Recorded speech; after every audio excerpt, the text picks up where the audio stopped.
O erro, ele é basicamente aquilo que foi programado, né, pelo desenvolvedor ou por uma pessoa. É uma falha humana. Obviamente, a gente não vai automatizar tudo, voltando para a parte da estratégia, mas a gente sabe que a gente tem uma automação boa quando a gente identifica problemas. E isso sim está voltado com a parte da estratégia. Acredito que no futuro os desenvolvedores eles vão ser voltados para a parte de teste. Tá? Essa é a minha expectativa.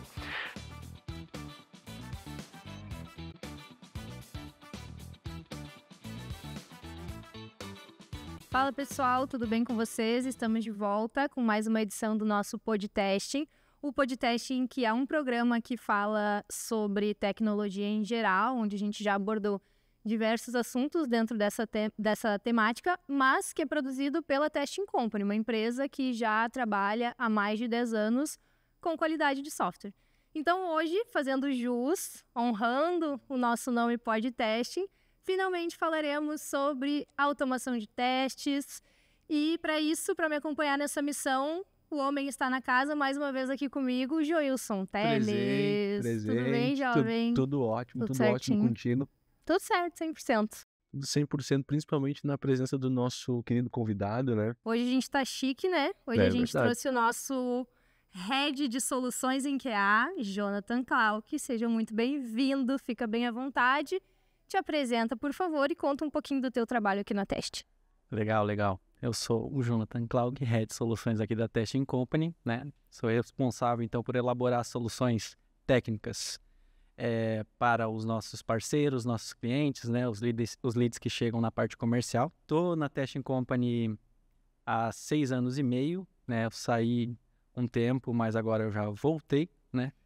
Em outras atribuições. Eu sou formado em Sistemas de Informação pela Universidade Fevale, também fiz aplicação web no Liberato durante 3 anos. Estou indo fazer agora uma pós, né, em qualidade de software na PUC de Minas Gerais.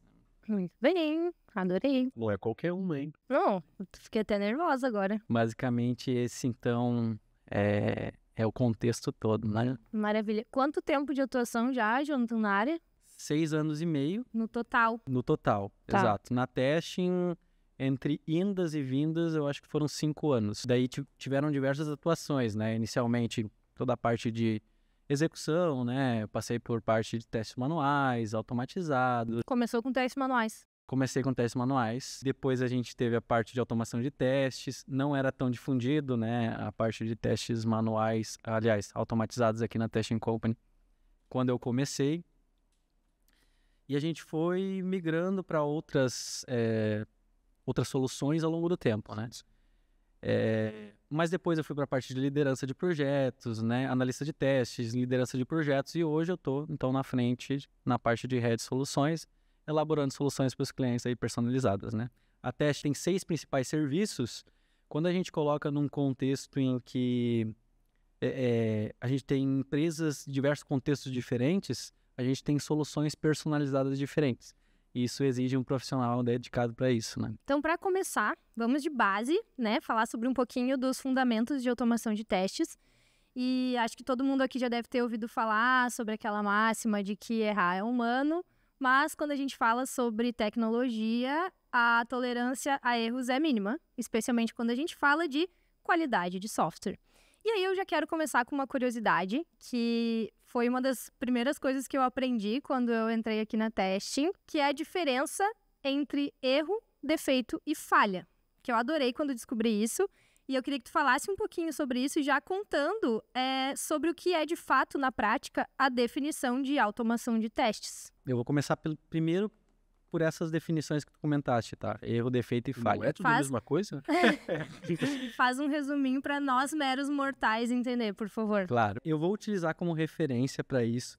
Sim, se for pegar na internet, vai ter várias referências diferentes. Vai ter gente colocando tudo no mesmo balaio, digamos assim. Tem gente que vai dizer que bug generaliza tudo.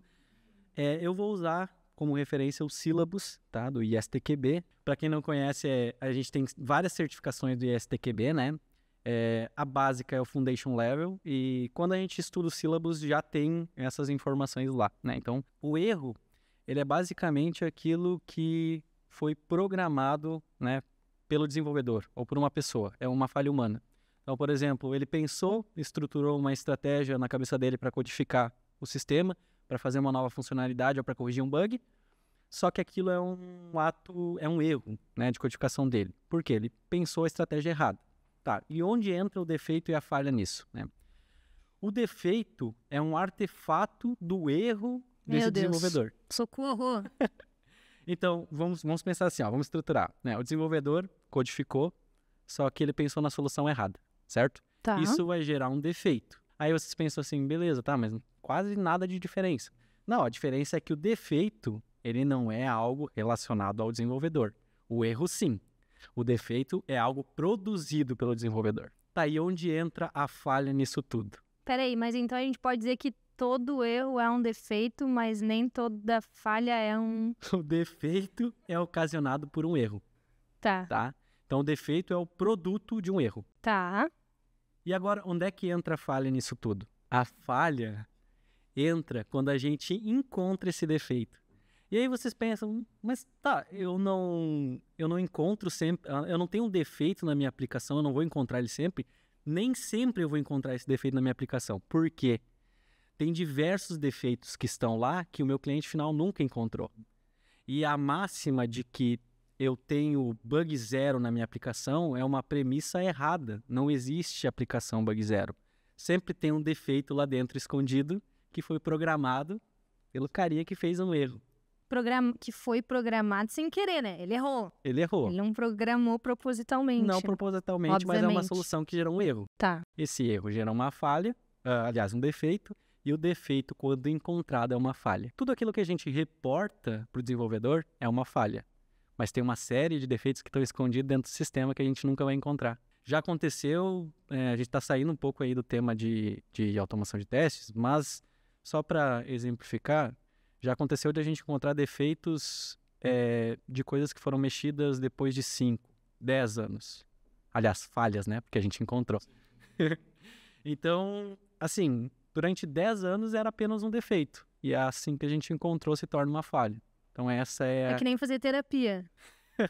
Às vezes fica só sendo um defeito. Tu vai lá fazer terapia e tu já virou falha. Agora eu vou tratar. Exatamente. Quando tu tem ciência daquele problema, aí tu trata ele. E tem alguns defeitos que realmente tu não vai precisar tratar, porque eles não te incomodam. É que nem a Lilian falou da terapia antes.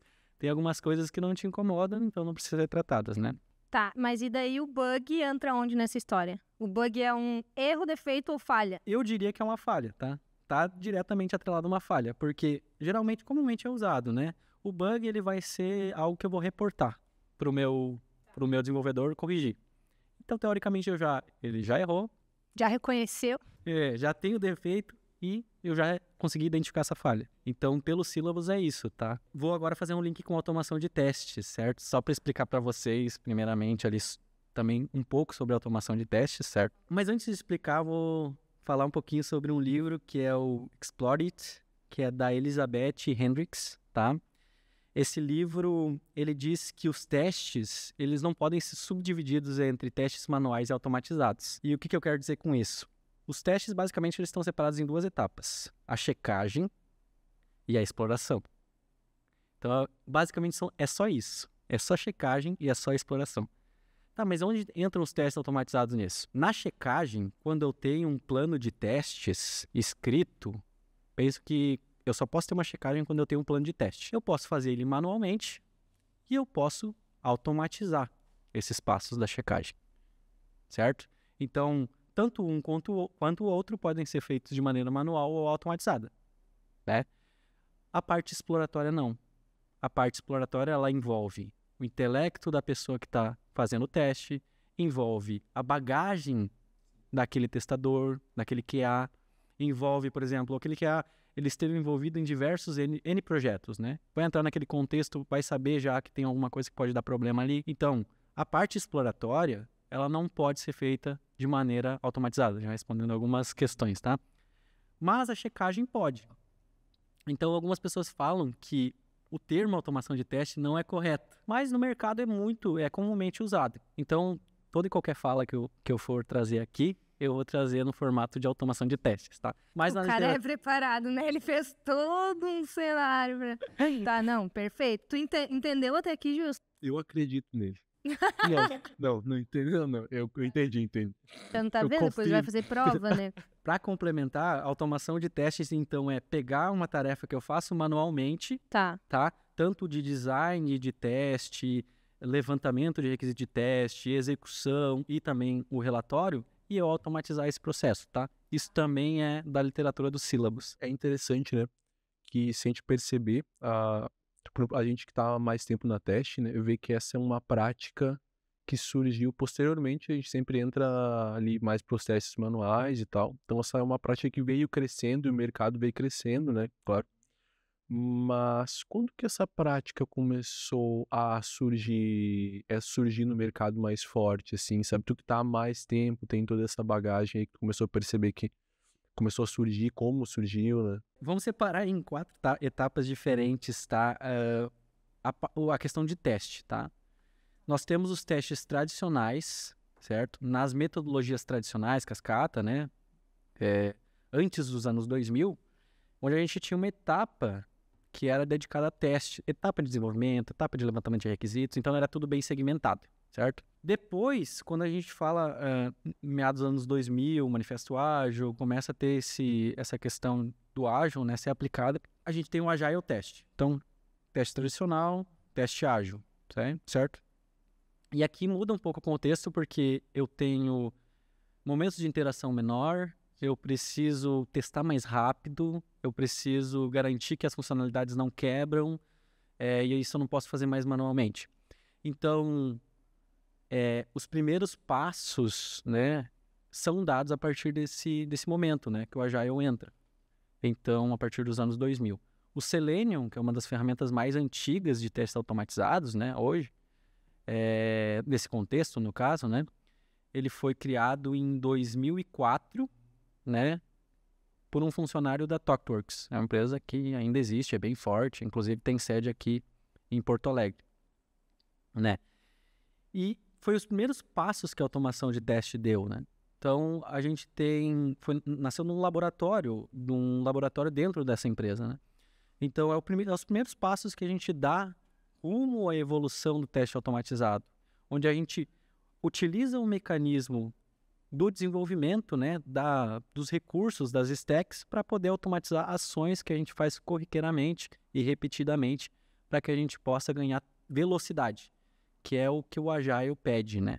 Então, o começo, né, é por conta desse movimento ágil, né, esse manifesto ágil, começar a trazer Scrum, o XP, entre outros, para que a gente possa ter, então, a parte de automação. O pessoal quer ganhar tempo, né? No resumo é isso. Exato. Quer ganhar tempo.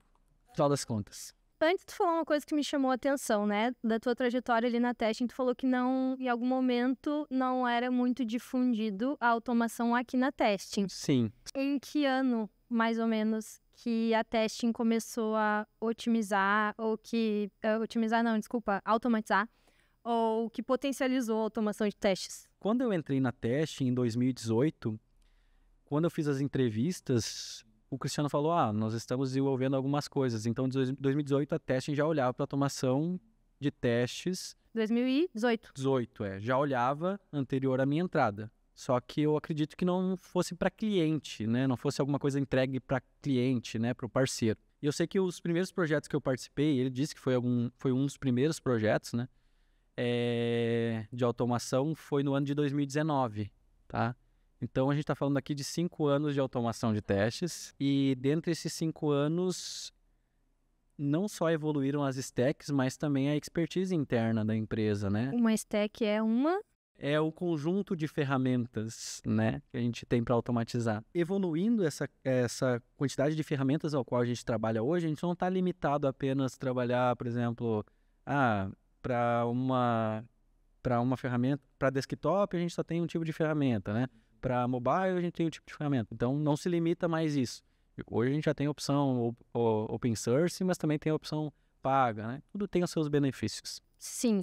E deixa eu voltar um pouquinho no assunto, mas vai fazer sentido, eu prometo, que é o seguinte, tá? A gente falou sobre a diferença entre erro, defeito e falha, Mas, enquanto eu estava pesquisando aqui para apresentar esse programa de hoje, das minhas pesquisas, um passarinho verde me contou que também tem 3 tipos de erros comuns que a gente consegue encontrar na automação. Faz sentido? Isso é verdade? É verdade, é verdade. Tu pode me falar um pouco sobre isso? Claro, posso falar sim. Na automação de testes, alguns erros são bons, outros nem tanto. O principal erro é aquele quando a gente encontra um problema de fato. O que isso quer dizer? A nossa automação rodou e, dentre a rodada de testes dela, ela identificou um problema de fato que vai gerar um bug que vai ter que ser corrigido pelo desenvolvedor. Uhum.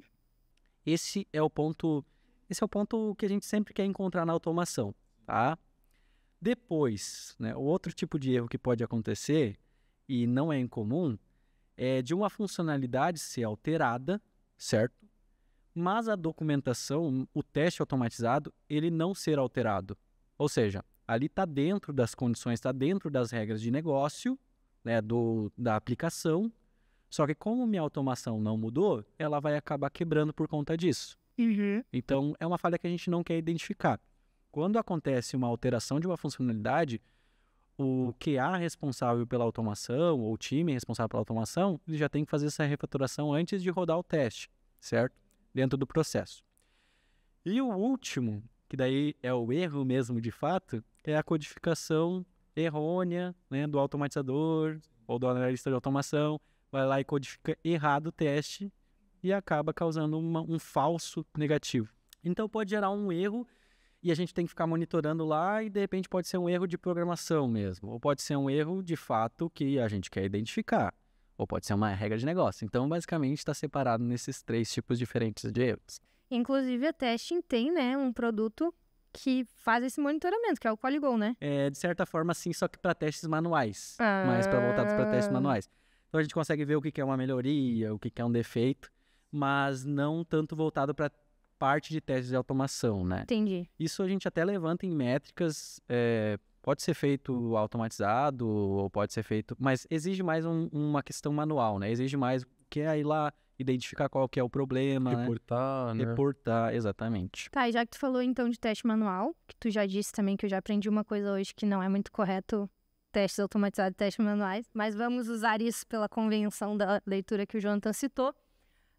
Quais são os principais benefícios da automação de testes em comparação com os testes manuais? Para explicar um pouquinho sobre essa comparação, eu gostaria só de destacar que o teste automatizado, ele segue um fluxo pré-fixado. Então, ele nunca vai mudar aquilo que ele vai fazer. Então, o benefício dele é que não tem erro, né? Ele não vai errar.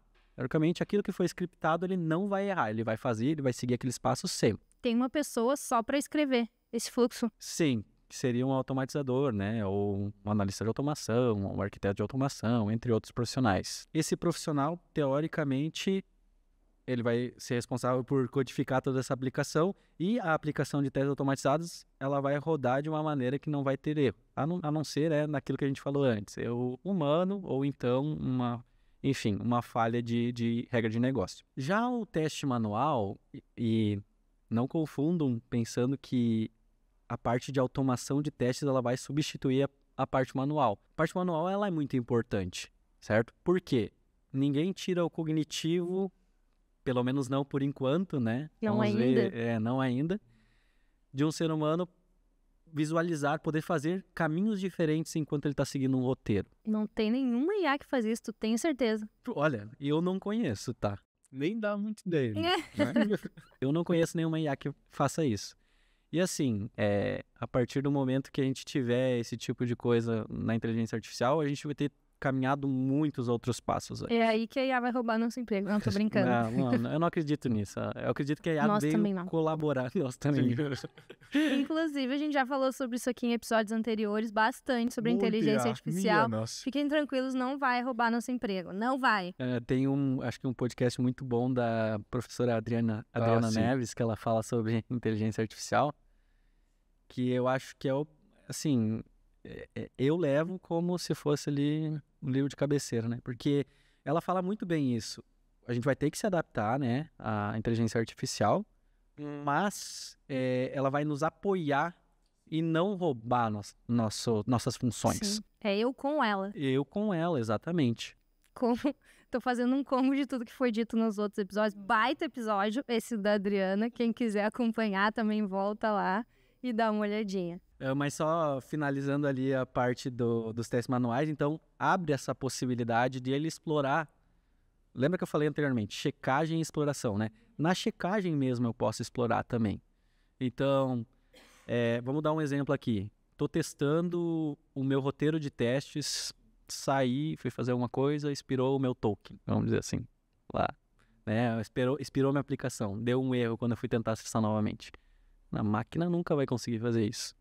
Entende? É explorar o sistema enquanto eu estou fazendo a minha checagem, certo? E essa parte do intelecto humano, da vivência humana, eu acho que a gente não vai conseguir substituir tão fácil. Tem um Tomara. algoritmo, né? Tem um Exato. algoritmo passo a passo ali, a máquina vai seguir aquilo ali, não vai sair muito daquilo, não que seja ruim, mas entra dentro daquilo que tu falou. Poxa, tem estratégias e ela se encaixa numa estratégia. Né? Exato. E a gente fala muito que a gente está fazendo software para pessoas, né? Sim. Então, às vezes, dependendo da estratégia que a gente vai adotar, e a gente pode falar também sobre isso, né? Sobre estratégias de teste estarem ligados diretamente com a automação de teste. Dependendo da estratégia que a gente adotar para automatizar, esses testes não vão refletir a realidade. Então, às vezes eu vou lá fazer, sei lá, 100, 200, 300 cenários de teste aqui, numa camada que, sei lá, ou eu tô fazendo teste redundante, ou eu tô fazendo teste que não faz sentido pro contexto do usuário. E eu tô achando que eu tô tendo uma cobertura legal de testes, quando eu vejo, tô com os mesmos problemas lá em produção. Não tá agregando valor. Não tá né? agregando. Não tá agregando. Acho que a gente tá nessa parte de fundamentos, né, Lilian? Assim, hoje em dia, né, Jonathan, a gente vê um boom na internet de ferramentais, assim, na área de desenvolvimento, né? Então tem cursos envolvendo JavaScript, se torne sênior em tantos meses e tal. Do zero ao sênior.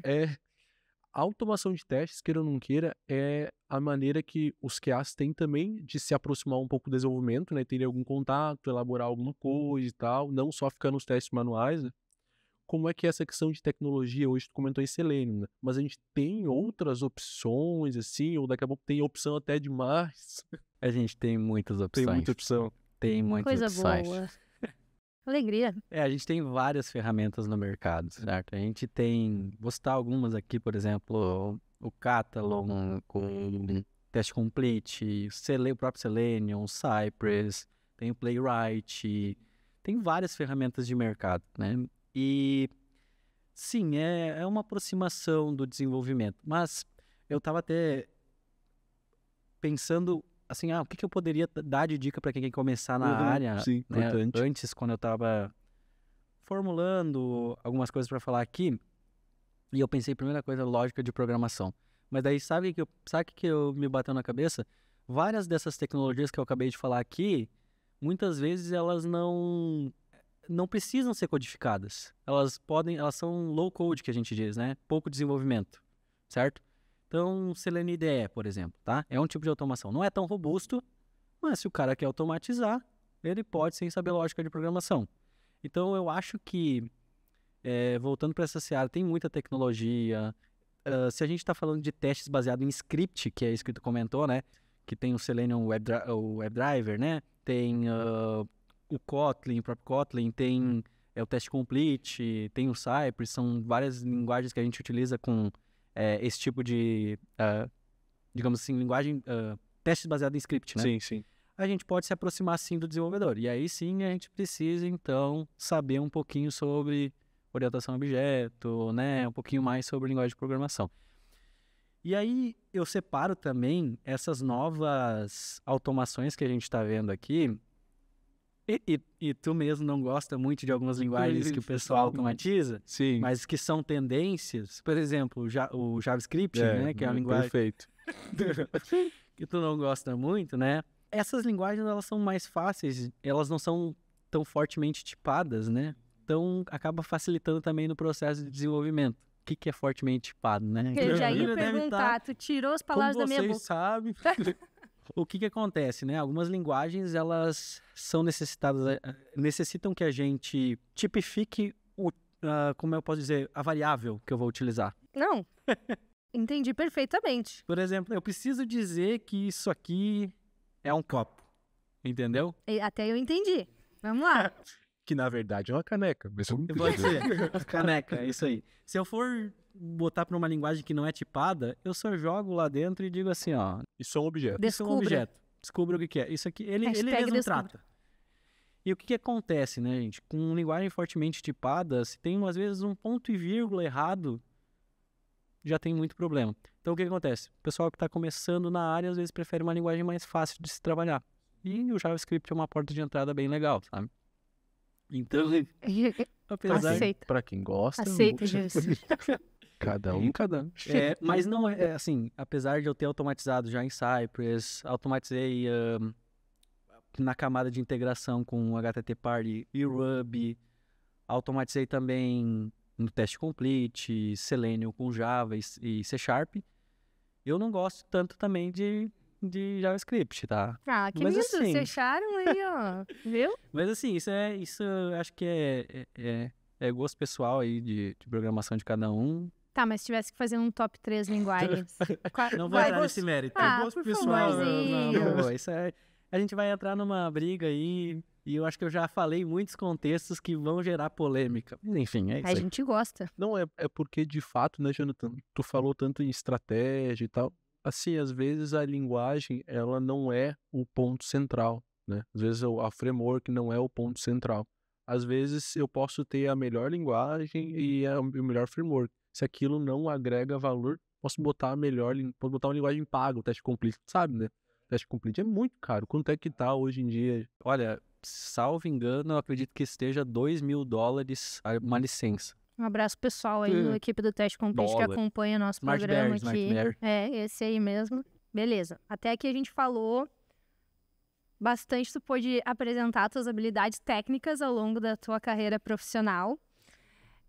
Mas além desse viés técnico, hoje, como nosso head de soluções, tu já lida mais também com um viés mais comercial, tendo que exercitar uma visão mais estratégica, onde tu vai, então, unir o viés técnico com os objetivos de negócio dos clientes. Faz sentido isso que eu tô falando ou tô enganada? Faz sentido, né? E ainda trazendo para o contexto de automação de testes, né?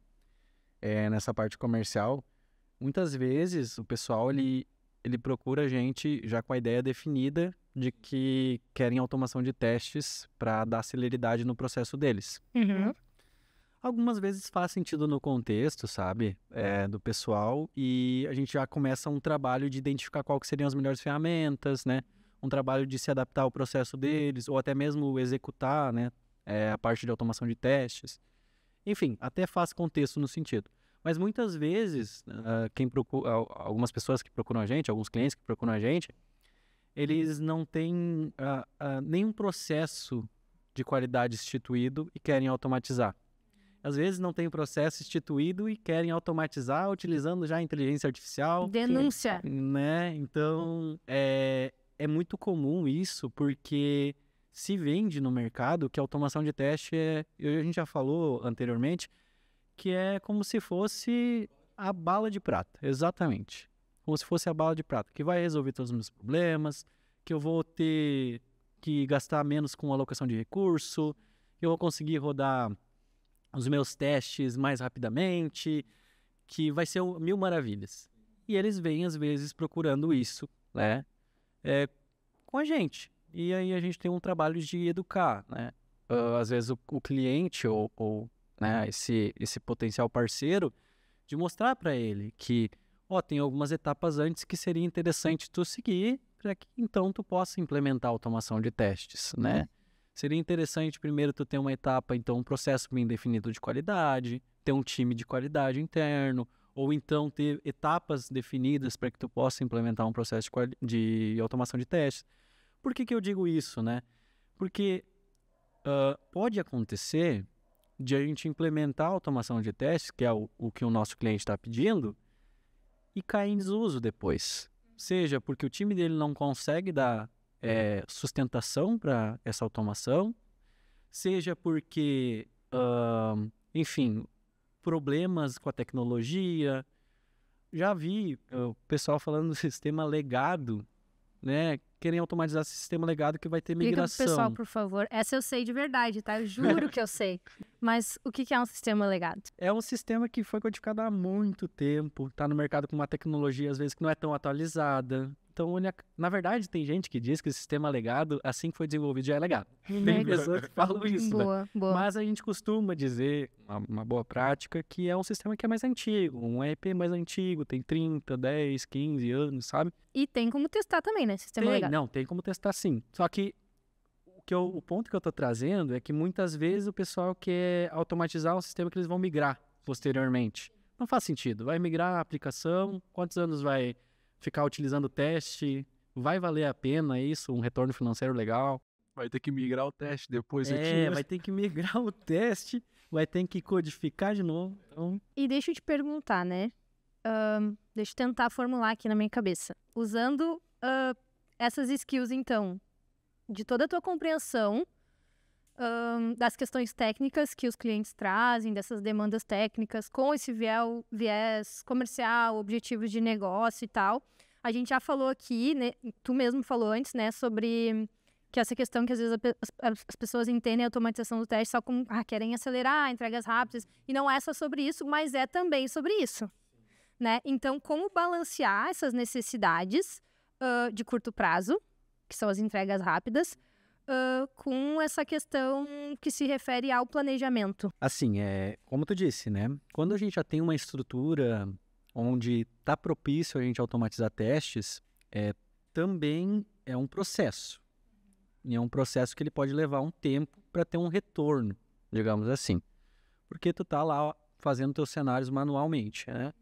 Cenários manualmente, tu leva um tempo pré-fixado, né? Tu tem um recurso alocado para isso, né? Fazendo tarefas repetitivas, Recurso querendo ou não. alocado Uma pessoa. é uma pessoa que está lá fazendo esse serviço. Exatamente. Ela tem um custo mensal para a empresa, então vai te exigir um tempo também maior. Só lembrando, tá? Essa pessoa ela não vai sair com o teste automatizado, né? Ela vai só estar focando em outras questões, que a gente pode mais falar para frente. Tá? Mas enfim, esse processo do teste automatizado, às vezes ele pode acabar tomando um tempo. Às vezes a gente pode automatizar cenários sendo incremental, né? Então a gente automatizou, pegou uma aplicação que está rodando já, vamos supor aí, uns 2, 3 anos. Certo? Então a gente já tem um regressivo, um plano de teste lá. Vamos começar a automatizar ele. Já tem um processo de teste manual. Exige um tempo para a gente finalizar todos os cenários que a gente montou na nossa estratégia para automatizar esses cenários ao longo do tempo. Então, vamos supor aí que dentro desse contexto eu leve 6 meses ou para finalizar tudo, né? Incrementando cenários. Ao longo desses meses, os cenários que a gente automatizou, a gente vai rodando, certo? Então vai ser incremental. Não precisa esperar os 6 meses, Não né? precisa esperar os 6 meses para eu precisar rodar tudo. Exatamente. Mas, pelo menos, eu vou tirando, né, algumas coisas manuais do meu QA. Vou desafogando ele aos poucos. Então, todo o meu processo, ele pode terminar lá depois de 6 meses. Mas também tem a questão da interação. Então, conforme a gente está automatizando, né, tá também sendo implementada novas funcionalidades, está sendo incrementado ali a correção de bugs. Então a gente tem que colocar isso também para dentro da automação. Até o momento que a gente consegue fazer o que a gente diz de empate ali, né? Onde a gente está automatizando os cenários dentro da minha interação, dentro do meu incremento. Por exemplo, estou desenvolvendo uma funcionalidade e já estou pensando em como automatizá-lo, né? Então, o ciclo ele não é algo que vai ser do dia para a noite que a gente vai conseguir automatizar tudo, mas a longo prazo ele acaba sendo vantajoso para a empresa, né? Porque acaba tirando esse tempo aí de testes manuais do QA e trazendo, né, com que ele faça mais validações exploratórias, digamos, no sistema, ou pensar em outras estratégias de qualidade que não só o teste manual em si. Mas então o pré-requisito, um dos pré-requisitos é eu ter uma base de caso de teste para iniciar. Exatamente. Se pensasse nos alicerces, por exemplo, estou alicerçando um cenário em que eu consigo encaixar a automação de testes. Então o cliente ideal seria o cliente que já tem um conjunto de casos de teste, talvez. Daqui a pouco já tem o processo dele definido com um teste manual. Então, se não tiver teste manual, pelo que eu entendi, então já não é um caso válido para ter já seria complicado de automatizar, né? Sair automatizando. Porque provavelmente ia cair em desuso, né? Se for, assim, tu deve ter experiência em projeto também, né? Sim. Teve algum projeto que tu trabalhou que não tinha um processo bem estruturado e que a automação de testes deu certo? Ia ser complexo. Ia ser complexo, lá. Eu já trabalhei em projetos onde os clientes falaram pra gente, ó, a gente já tentou 2, 3 vezes, 4, 5 vezes automatizar aqui, não deu certo. Daí a gente chegou lá, né, até trazendo o caso aí, um dos nossos clientes, a gente chegou lá, instituiu um processo de qualidade, né, bem fundamentado, onde a gente tinha cerimônias, mostrou para eles como é que funcionava e tudo, e conseguiu fazer essa parte aí de automação de teste. Então, é questão de estruturar processos antes também, né, ter esses processos bem definidos, que aí tudo sai redondinho. Tudo se encaixa bem. Perfeito. Não, perfeito. Até dentro dessa linha, então, dos alicerces, né, Jonathan? Tu indicou ali a questão das execuções, né, e tal. Acho bem interessante ali como é que eu consigo ver que, bom, a minha automação está agregando um valor, assim, daqui a pouco a pessoa não precisar esperar os 6 meses para ver, poxa, isso aqui tá me dando um retorno, sabe? Já começar a colher esses frutos de forma antecipada, assim, sabe? Começar a diagnosticar. O grande ponto positivo da automação de testes, e eu falei antes isso, né? É essa questão de ele encontrar os defeitos de fato, né? Que esse é o objetivo central da aplicação, né? Da automação, desculpa. A automação, ela é voltada para identificar os mesmos problemas que a gente identificaria se a gente estivesse rodando um teste num roteiro, né? Num roteiro manual. Então, esse é o grande benefício. Quando a gente está identificando problemas na automação, que são problemas de fato, certo? Gerando a minha cobertura, fazendo a validação e dando certo, beleza. Aí a gente pode entender que a automação está sendo efetiva, certo? E aí tem uma série de estratégias que a gente pode adotar para verificar também, que são, por exemplo, né, ver quantos problemas eu tinha antes em produção, ou quantos problemas eu tinha antes em outras etapas, na etapa de próprio teste, né? Quanto eu estou conseguindo identificar com teste manual, quanto eu estou conseguindo identificar com teste automatizado, e fazer um fazer um cálculo, né? Para verificar se de fato a automação está conseguindo agregar, está conseguindo encontrar problemas. Porque esse é o grande objetivo da automação de testes, né? Identificar problemas em fases anteriores com uma maneira mais rápida. Então, obviamente, a gente não vai automatizar tudo, voltando para a parte da estratégia, mas a gente sabe que a gente tem uma automação boa quando a gente identifica problemas. E isso sim está voltado com a parte da estratégia. Aí bem em cima de métricas, então. Exato. Bem em cima de métricas. A função do que é identificar problema, então. Eu não vou entrar nessa discussão, né? E eu sempre falo, até para os nossos parceiros e clientes, que a gente não tá para procurar ali os erros, tá? A gente tá para tentar identificar eles o quanto antes dentro da cadeia de desenvolvimento de software. Nem dizem, a gente tá na etapa de testes, lá no final, fazer a validação, olhar a aplicação, identificar erro, passar. Às vezes, se a gente identificar um problema lá na concepção de uma funcionalidade, né, e a gente debate bastante, eu e o Joel, sobre isso, a gente já está conseguindo encontrar um erro nas fases iniciais do nosso requisito, digamos assim, na linha de desenvolvimento de software. Então, e ele menos custoso vai ser. A automação é a mesma coisa, é só a questão de identificar erros num processo de teste e ajudar o teste manual, né? E quais seriam as principais métricas para verificar se a automação está agregando valor mesmo ou não? Perfeito, a taxa de incidentes e bugs, tá? Daí eu tenho métricas em 3 níveis diferentes, tá? Eu tenho métricas de processo, produto e negócio, certo? Produto é mais voltado a isso que eu falei, né? É identificar bugs em produção, na fase de testes, verificar também a fase de testes manuais para fazer esse depara. Processo, né? O quanto a aplicação, no caso, os testes automatizados, eles estão te tirando de tempo do teste manual.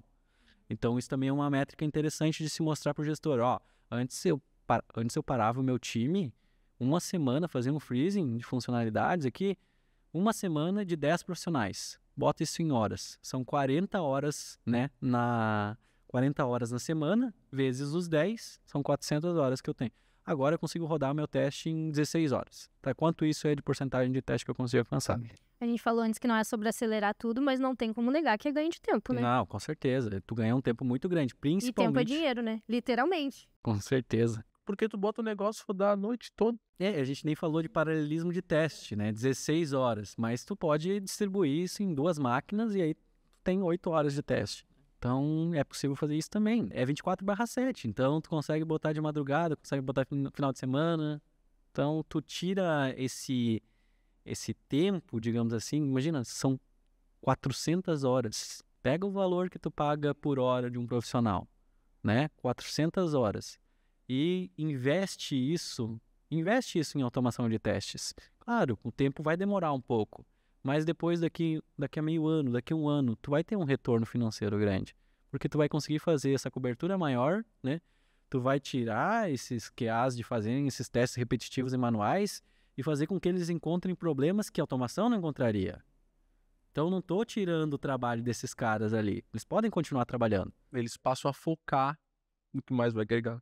Exato. Cenários mais end-to-end, ou cenários mais realistas, ou fazer teste de funcionalidade, ou pensar no requisito. Olha só, pensa, tirar o tempo do desenvolvedor de teste para que ele possa participar de uma concepção de requisitos. Então, a gente está falando aqui de otimização de processos mesmo, né? E nisso, para pensar, né, até a gente conversando aqui, poxa, a segurança que tem para um gestor, sabendo que antes da nova versão do software dele, foi rodada uma bateria de 400 testes. Sim, nossa. Em 16 horas, 4 horas, aumentando o número de máquinas e tal, mas, poxa, ele tem uma confiabilidade que aquela entrega dele não vai agregar valor, que o sistema dele não vai parar, né? Sim. E a gente falou aqui, né, então, sobre isso, de ver se a automação está agregando valor de fato ou não, e que tem como metrificar, se usa essa palavra, isso, e apresentar ali, né, para o gestor e tal. Mas quais seriam as estratégias para identificar os cenários em que, sim, a solução é automação de teste? Como identificar o que é automatizável? Vou dar um exemplo de coisas que não precisam ser automatizadas. Por exemplo, tem uma aplicação que eu tenho uma distribuição dela muito rápida, né? Por exemplo, uma landing page ou uma página onde eu vou ter um sorteio ou uma aplicação que vai ser muito rápida distribuída. Não tem necessidade de automatizar cenários de teste para isso. Teste manual já seria o suficiente, né? Um edital, uma coisa rápida, sabe? Uma coisa que não necessita de testes automatizados. Teste manual caberia bem, ler a regra de negócio, fazer um máximo de número de testes, né? Fazer esse tipo de validação. Então, eu acho que os testes, eles se encaixam bem para processos que são muito repetitivos, tá? Há um tempo atrás, eu falava também, tá? E eu já estou mudando de ideia, mas eu falava também que os testes automatizados não poderiam ser feitos ali para usabilidade, né? Coisas assim. Tem algumas ferramentas que já conseguem fazer isso hoje, né? Para automação, tu diz? Isso, para uma automação, por exemplo, mais visual, Sim. né? Então, algumas inteligências artificiais já estão fazendo isso, certo? Básico, óbvio, né? Mas já estão começando a trabalhar em cima disso, certo?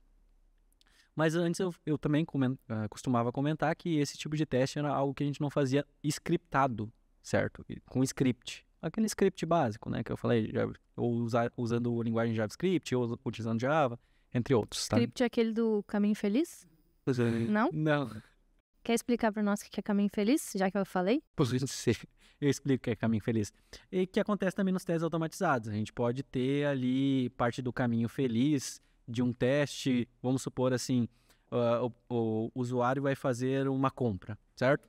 Então é todo o caminho feliz, onde ele vai entrar na vitrine, ele vai colocar os dados dele pessoal, vai colocar o CEP para ele poder receber aquela compra, vai colocar o cartão, vai finalizar a compra. Então esse é o caminho feliz.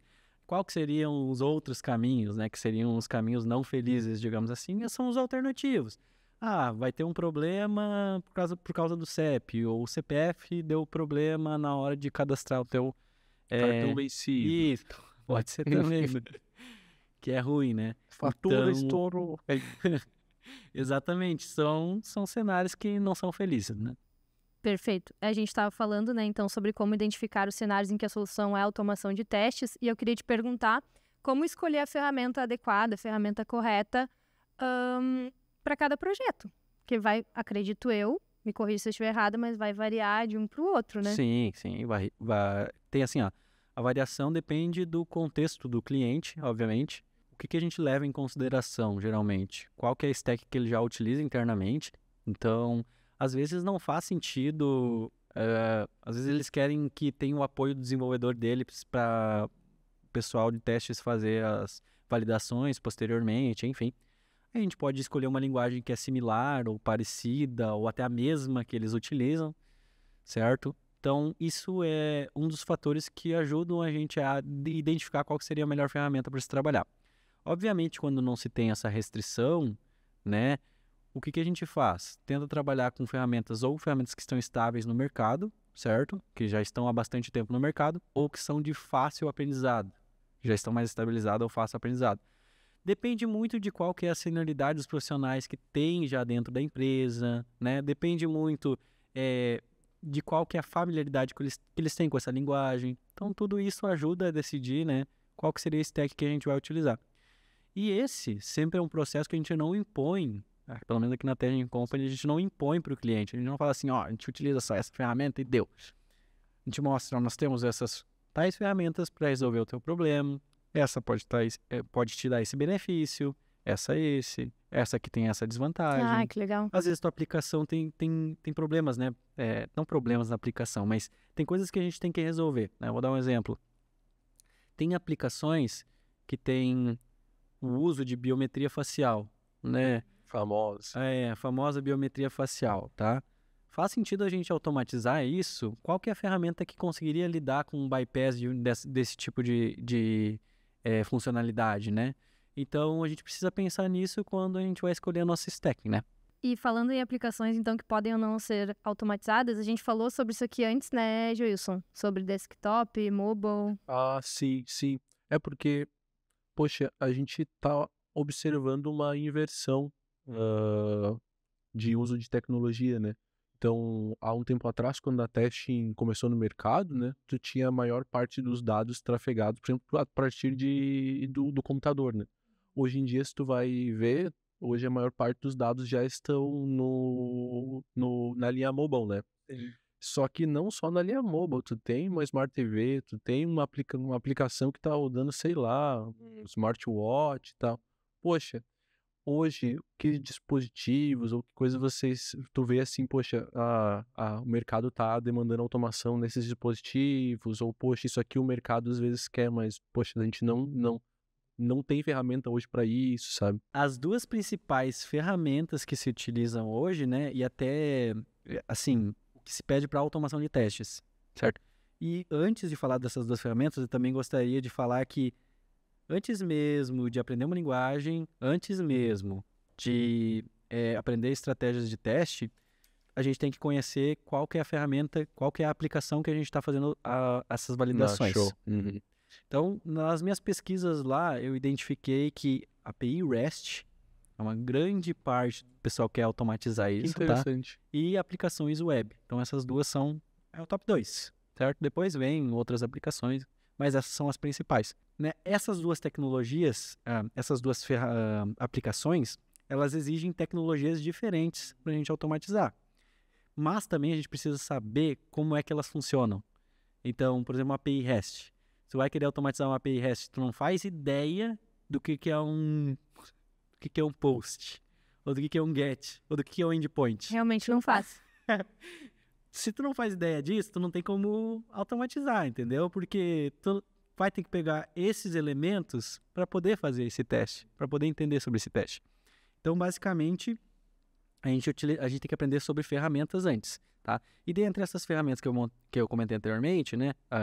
Dentro dessas aplicações, API REST e web é a mesma coisa. Vai ter que saber sobre uma estrutura HTML para poder automatizar, né? Então, minimamente, Sim. a gente vai ter que saber sobre Para mapear o elemento, a gente vai ter que saber o que é o input, a gente vai ter que saber o que é o atributo, o que é o valor dentro do input, né? Eu sei que estou sendo muito técnico aqui, mas é o que tu precisa saber, é a primeira coisa que tu precisa saber quando tu vai fazer a automação de testes, né?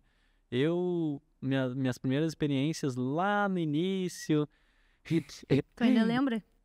Lá em 5 anos atrás. Tem uma boa prática da automação a gente pegar IDs, né? Mas nem sempre tem, né? Nem sempre tem. Os desenvolvedores às vezes não colocam. Nem sempre tem. Esses devs. Esses devs. Ai, devs. Queridos, mas às vezes, né? Não, mas desculpa. Mas falando em devs, eu tava guardando essa pergunta aqui porque eu tava com medo de fazer uma pergunta que não tivesse a ver. Mas faz diferença o dev que programa já com uma visão de qualidade? Com certeza. Faz muita diferença. E até para aplicar boas práticas de testes, né? Por exemplo, TDD, né? Olha, conheço poucas empresas que aplicam TDD de fato. Mas, né, TDD que é? Desenvolvimento orientado a teste, tá? Testing Driven Development. Então, seria basicamente utilizar o artifício de testar antes de codificar a tua aplicação. Eu não legal. quero fugir da pauta do que o Joilson falou anteriormente, mas só para explicar rapidamente sobre o Test Driven Development, né? É como se eu fosse criar meu teste para quebrar, né? Depois fosse codificar, fazer a codificação do meu produto, né? Daquela funcionalidade, e depois eu rodo o teste para passar. E os que quebraram, eu tento corrigir. Então é um outro paradigma, é um outro pensamento. Às vezes, né, o profissional que é orientado mais à qualidade pode ter esse viés, que muitos desenvolvedores, olha, eu tava, assim, eu não tenho dados exatos, tá? Mas era na casa dos 80 e poucos % os gestores falando que os devs, eles não querem testar, né? Geralmente, os devs não querem testar. Por isso o benefício, né, que tu comentou anteriormente, de ter um QA, né, um dev que passou pela parte de QA. Mas voltando para tua pauta ali... Fica a dica aí pros devs, né? Não, mas a pergunta foi muito interessante, tá? A pergunta foi muito interessante mesmo, porque ela tem um viés por trás que é o quanto a empresa está ou não preocupada com a qualidade. Perfeito. Porque enquanto mais crítico a qualidade é para o negócio, mais eu invisto. Então, poxa, a empresa que investe num TDD é porque ela já sofreu tanto a ponto de entender que isso agrega valor para ela. Que nem a automação, que tem um retorno de investimento. A gente está falando... Então, existe um link, é que nem segurança, por exemplo, tá? Às vezes as empresas que mais investem em segurança são as que mais sofreram. Tá mais orientado de acordo com a demanda ali, né? Até essa questão das aplicações ali que a gente tava conversando também, às vezes uma automação eu imagino que vai ser até mais caro a depender do dispositivo que a empresa tem que automatizar. Mas o investimento se paga, né? Porque às vezes eu tenho 2 empresas, né? A gente até trabalhou junto num projeto, né? Que às vezes a gente estava numa empresa que ela tinha concorrentes com segmentos muito parecidos. Qual que era a diferença, né? A diferença era atendimento e qualidade.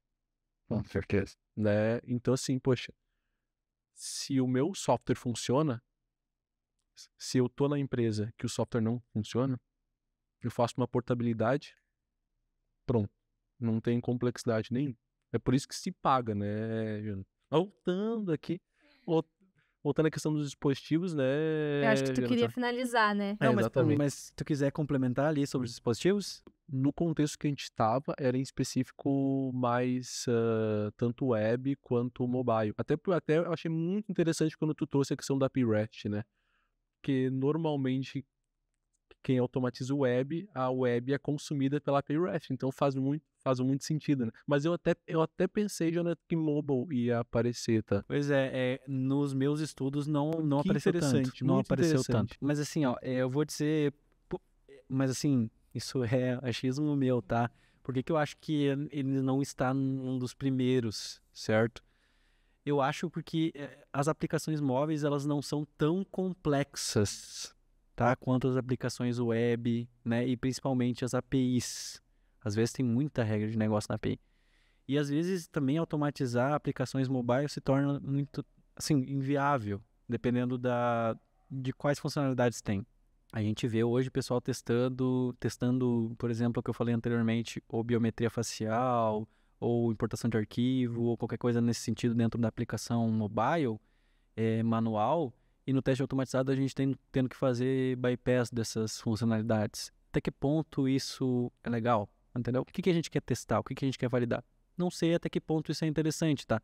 Mas às vezes a gente pega um número de funcionalidades bem menor do que na aplicação web ou na aplicação desktop, sabe? Às vezes a mobile é uma carcaça, né? Exatamente. Cheia de chamadas ali de API, né? Cheia de chamadas ali de integração, né? Não, e faz sentido.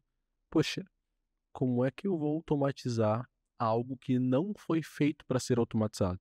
Que é o caso de uma biometria facial. Pô, se eu estou conseguindo automatizar a biometria facial, já tá errado? Já tá errado. Exato. Daí eu já tô conseguindo burlar a segurança. Já tá errado. Se eu conseguir automatizar o negócio, já tá errado. Já tô conseguindo burlar a segurança. Exatamente foi esse o ponto que a gente sempre traz para os clientes, né? Ó, querem que a gente automatiza? Não vai ser possível. Porque a gente vai estar aqui fazendo uma quebra de segurança de vocês. A gente pode tentar aqui 2 anos, se for o caso, mas não vai conseguir, sabe? Não vai conseguir. Eles já estão programados para essas questões de segurança, entendeu? Então a gente não vai conseguir passar por isso via automação. Então, eu lembrei agora também, leitura de QR Code, tem uma série de coisas. Então, código de barra, QR Code. Então, essas são coisas aí que até que ponto vale a pena validar. E os serviços de integração a gente já consegue validar com API REST. E às vezes a regra de negócio tá toda lá atrás, né? Tá toda no serviço. Toda no serviço, exatamente. E aí tu puxou um ponto interessante que a gente vai falar, que vai ter hoje, que vai ser pirâmide de testes. Eu sempre falo isso em todo lugar que eu vou, né? Mas na própria pirâmide de teste tem automação de testes em todos os pontos, né? A base da pirâmide a gente tem o unitário, certo? Então agora já vamos falar sobre pirâmide agora. Eu vou falar sobre pirâmide agora. Mas é no bom sentido, eu não vou vender nada, tá? A parte de baixo da pirâmide é unitário. Então é onde eu tenho aqui os testes da minha aplicação mesmo, né? O teste modular é o mais baixo, né, nível de teste automatizado. Depois eu tenho de integração, que a gente estava falando, da API REST, das comunicações. Às vezes tem muita regra lá de negócio. E no topo eu tenho o teste de UI, ali eu posso fazer alguns regressivos, posso fazer parte de teste end-to-end, que a gente estava falando, com caminho feliz, e com caminho não feliz também. Mas eu tenho várias camadas diferentes. Quanto mais acima da pirâmide, mais custoso para automatizar. E quanto mais abaixo, menos custoso para automatizar. Quanto mais acima da pirâmide, mais lento esse teste vai ser para executar. Quanto mais abaixo, mais rápido. Então, muitas vezes, a gente tem que usar ali uma estratégia em que a gente consiga, na metade da pirâmide, automatizar os cenários que contêm regra de negócio. E às vezes estão na API, que nem o Joilson comentou anteriormente. Às vezes estão na API a regra de negócio. Então, por que eu tenho que validar uma regra de negócio ou um campo lá no UI automatizado se eu já fiz essa validação na parte de integração? Então, não precisa ter uma redundância de testes. Vou estar gastando dinheiro e eu não vou estar sendo efetivo, né? Então, é bem importante isso. Na estratégia, a gente saber também o que é automatizar, o que não automatizar. Às vezes é 2 minutos para mim cadastrar um usuário no aplicativo, mas é 2, 3 segundos para mim automatizar via API. Exato. É só uma chamada. É uma chamada. Só uma chamada. É aí que tá o ganho de tempo, né? Exato. E assim, tem várias estratégias para automatizar a API. Tu pode fazer teste na API de contrato, validar se todos os retornos estão sendo corretos, né? Se realmente uma string é uma string, se realmente um double é um double, sabe? Esse tipo de coisa tu consegue validar ali, tudo já ali, né? Vou dar um exemplo para vocês, tá? A gente trabalhando num projeto onde a gente fez teste automatizado de API e o fornecedor ele só nos deu um contrato, então a gente precisava mocar a API. Então, teoricamente, ele passou o contrato para a gente, então, beleza, a gente vai construir a nossa API, consumir a tua API, né, com base nesse contrato. Os testes automatizados que a gente fez foi baseado no contrato. Aí, quando veio a API deles, que a gente foi fazer os testes para bater lá, começou a quebrar tudo. Opa, cara, mas estava ali, ó, tu botou que no contrato tá assim, tem que estar assim. Mas, enfim, são coisas que acontecem no dia a dia de trabalho, enfim, que a gente passa, né? Ossos do ofício. Mas aproveitando que a gente está falando sobre desafios e soluções, pensando em como promover uma cultura de qualidade dentro das empresas, eu quero te perguntar, na tua visão, assim, o que tu vê, não sei se tem como citar isso, se cada caso é um caso, mas assim, o que tu acha mais comum ou o que tu mais viu até aqui em relação aos principais desafios que as empresas enfrentam quando decidem implementar a automação? Eu acho que um dos principais desafios, acho que talvez seja o principal desafio é tu conseguir fazer com que isso continue dentro do processo. A gente já trabalhou em projetos, principalmente no início, aqui na Testing, onde a gente sempre teve muito essa visão de qualidade, mas o cliente exigiu que a gente automatizasse alguns cenários de teste da aplicação deles. E assim, por mais que a gente tivesse falado para eles que não era mais adequado, a gente não vai negar o serviço para o cliente. Eu vou dizer, não, a gente não vai automatizar aqui. O que aconteceu no final das contas? Essa automação nunca mais foi usada. A gente terminou de automatizar e eles nunca mais puseram em prática. Por quê? A gente falou isso para eles, né? Pessoal, vocês vão ter que fazer refatoração contínua dessa aplicação. É um produto. A automação de teste é um produto. E tu vai ter que manter ele. Vai ter que dar sustentação para ele. Muita gente não tem essa noção. Apesar de ser menor, tá?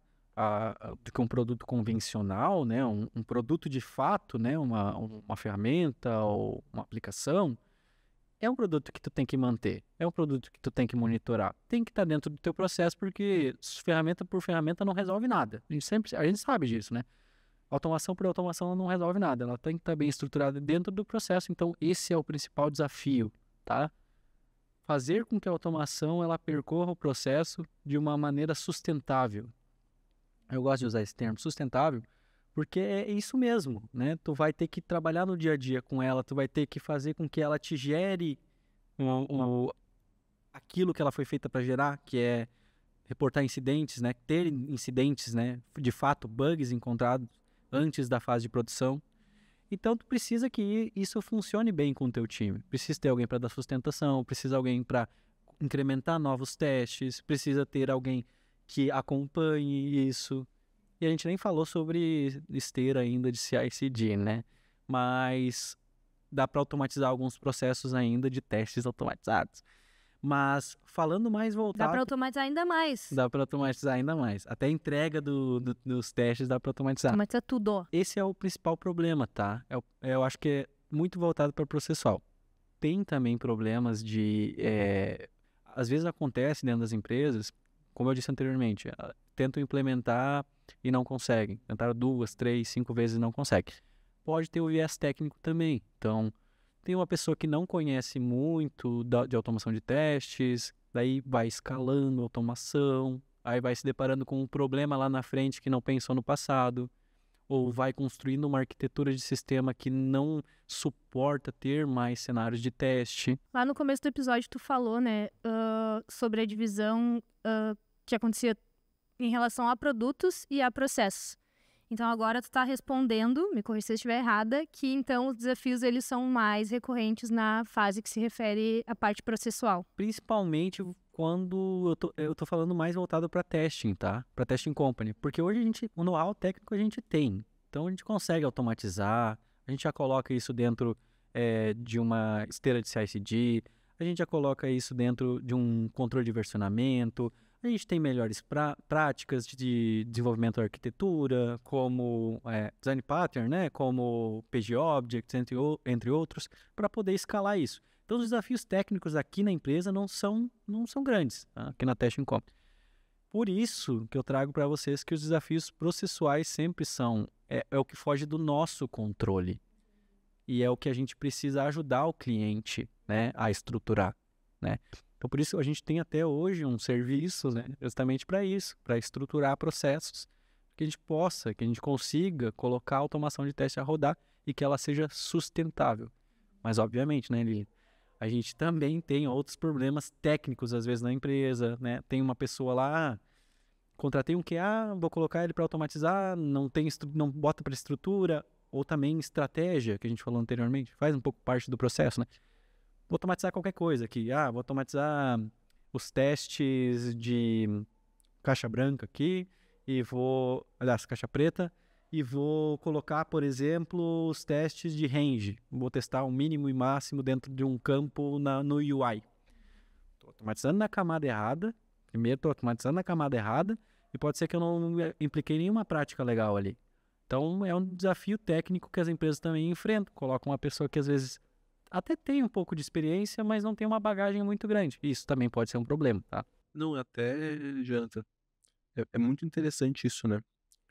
Porque a automação, ela reflete um comportamento do sistema. E então, pelo que eu estou entendendo, e é uma coisa que a gente percebe também, à medida que a aplicação vai evoluindo, esse comportamento precisa ser refletido na automação. Então, o meu profissional, ele não só trabalha em construção de cenários novos, mas dependendo se é um módulo que está sendo muito evoluído, muito refatorado e tal, eu preciso refletir. Eu vou refletir, consequentemente, eu vou refletir nos meus casos de teste. Tudo que eu mudo no caso de teste, eu tenho que mudar na automação de teste. E é aí que as coisas começam a se perder, né? Às vezes eu não vou refletir naquele cenário, não executa esses testes aqui e tal. Chegou um ponto que a automação tá ali por tá. Tá ali por tá. Não tá refatorada, já tá dando diversos falsos negativos, que a gente diz, né? Tá dando diversos erros aqui. Ninguém arruma mais isso aqui. Virou o mesmo problema, né, de documentação Sim, não perfeito. refatorada, que é um dos principais problemas hoje, né? Então, é simplesmente isso. Se a gente não tiver um processo estabelecido de identificar qual que é o melhor momento de refatorar isso, encontrar aqueles problemas que a gente falou lá no início, né, do erro, defeito e falha, identificar os problemas que estão relacionados à alteração da aplicação, aí a gente, infelizmente, vai encontrar os problemas que a gente não quer encontrar na automação, né? Tá, e falando dentro disso que tu falou, na parte da implementação, né, da cultura de qualidade e tal, me corrijam se eu estiver errada, mas eu acho que é aí que entra o modelo de maturidade de cada empresa, que eu acompanhei um pouco o processo Perfeito. desse passo a passo para implementar, para trazer para a prática mesmo isso aqui na Testing, que foi um processo que o Jonathan começou aqui, se eu não estou enganada, e daí tu seguiu e tem visto mais isso no dia a dia. Eu queria que vocês falassem um pouco sobre esse modelo de maturidade no processo de qualidade que a Testing Company tem e como que isso acontece na relação com os clientes e tal, se vocês vão lá e investigam para entender em que nível ele tá, ou ele já chega dizendo eu tô em tal nível, quero ir para outro nível. Como que funciona isso na prática? Não sei se faz sentido. Essa colocação da Lili é muito importante, né? Porque a gente falou tanto em clientes que às vezes não são aptos ainda para automação ou precisam estruturar um processo para a automação conseguir se encaixar bem, né?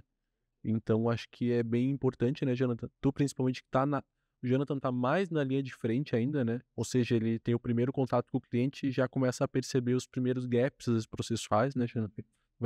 Vai conseguir dizer para nós bem assertivamente, né, o quão importante é essa questão da maturidade, né, como diagnosticar. Bom, só retificando, porque não sei, apesar de modificar um pouco a jornada da qualidade da testing existe há muito tempo, né? Desde o começo.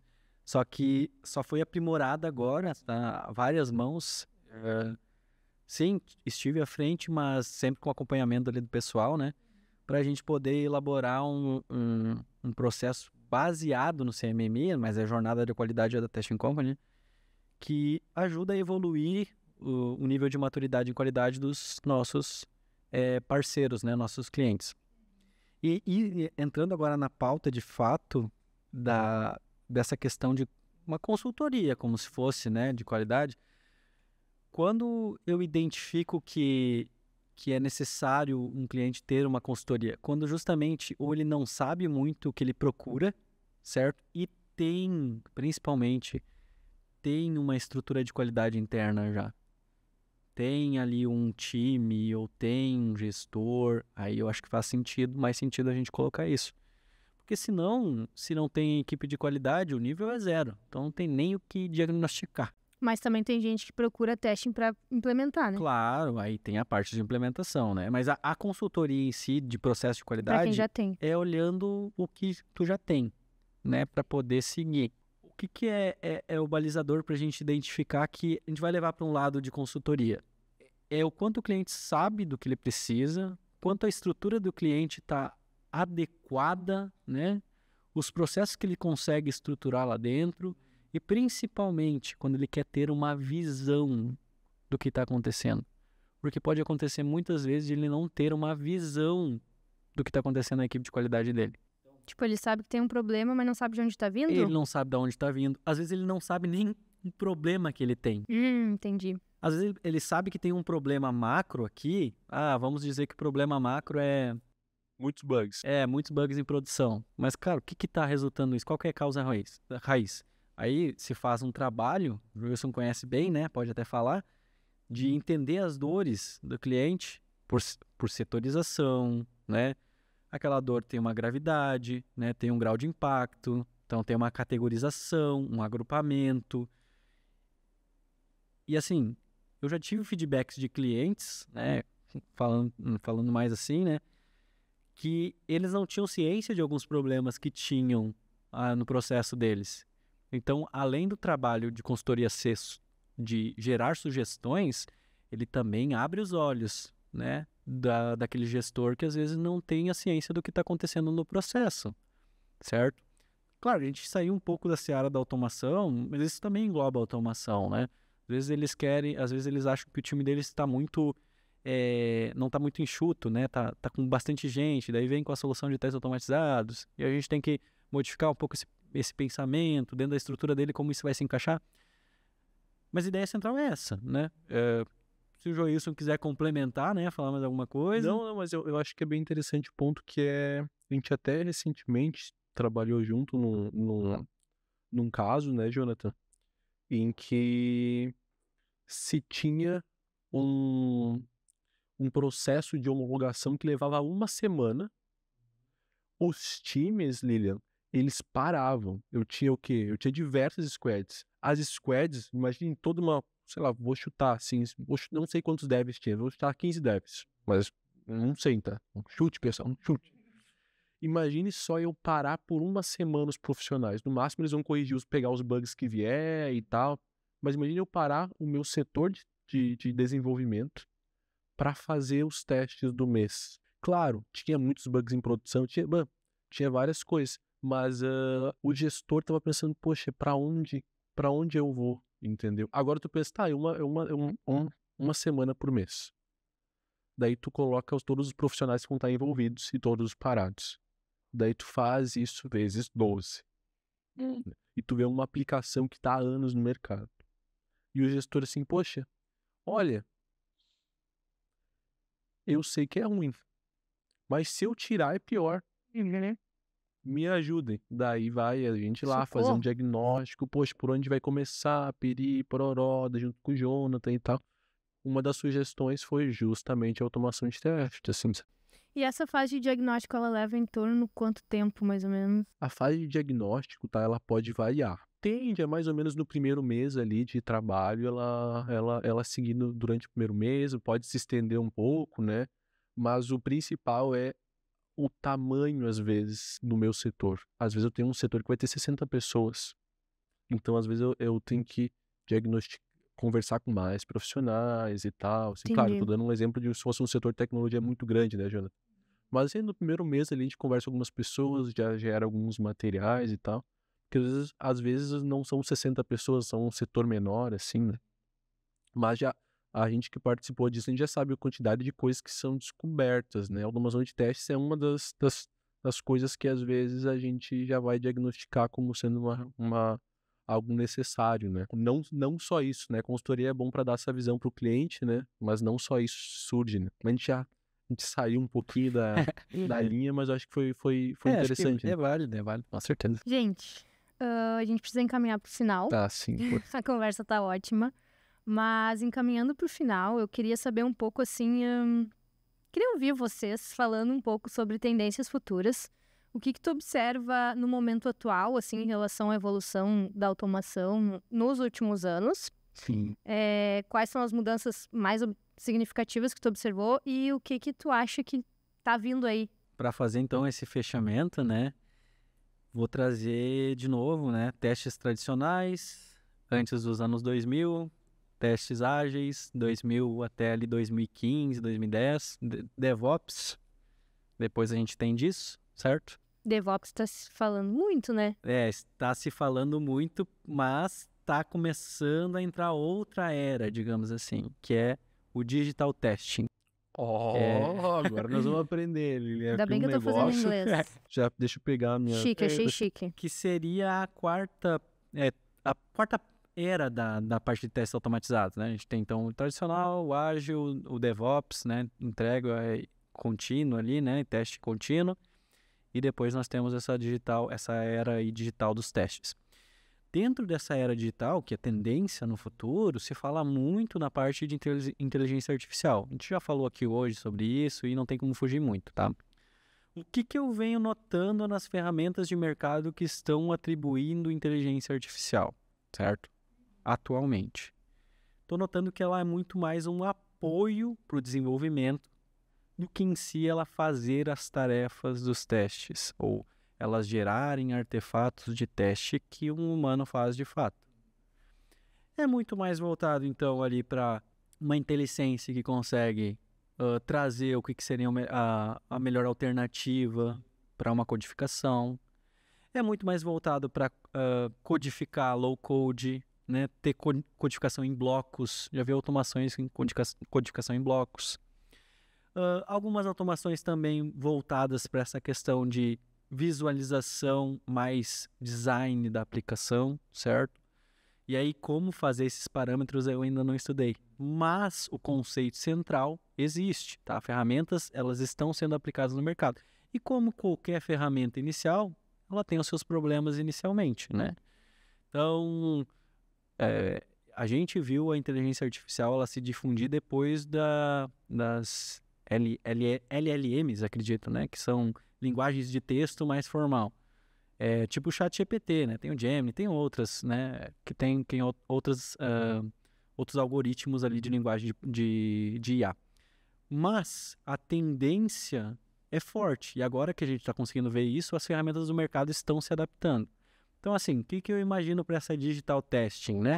A gente vai ter cada vez mais artifícios de inteligência artificial aplicado, certo? Seja ele para ajudar a automatizar por script, seja ele ajudar na parte de low code que eu falei anteriormente, então que tendo menos essa responsabilidade de, enfim, estruturar um teste com código robusto, entendendo mais essa parte de os conceitos básicos de desenvolvimento.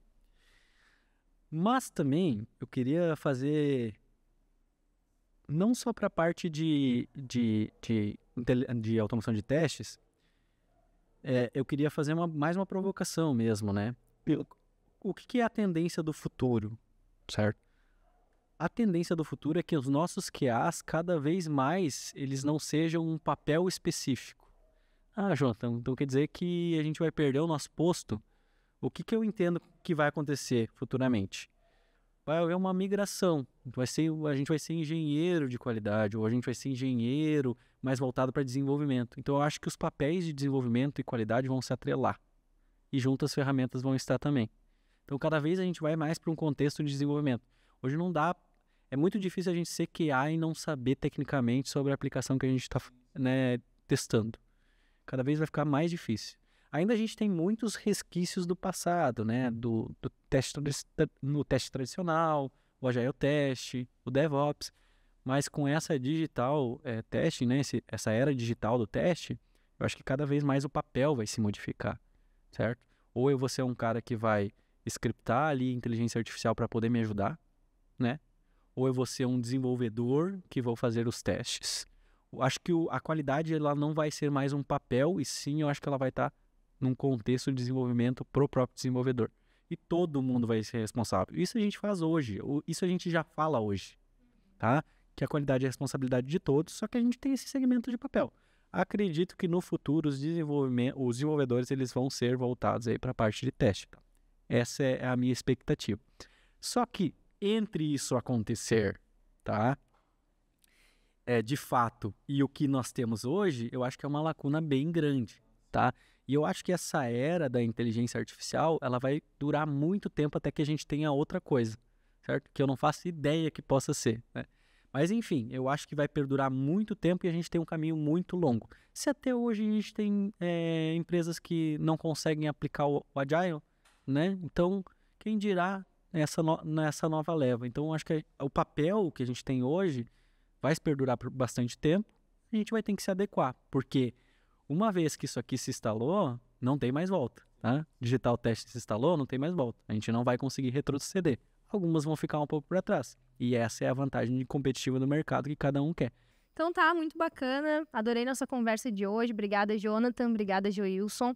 Pessoal, acompanhe o podcast nas redes sociais. E, Jonathan, se tiver alguma dica de material de leitura, algo online também, e tuas redes sociais, onde a gente te encontra, se quiser deixar aqui e compartilhar com a galera, fica à vontade.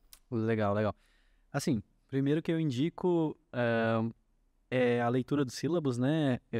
Que eu acho que é super importante para padronizar os conceitos de qualidade, né? Porque, como eu comentei anteriormente, às vezes a gente tem muita confusão e é bom ter um balizador, certo? Os livros que eu comentei também aqui no podcast, né? Que é no podcasting, que é o Explore, né? Da Elizabeth Henriksen.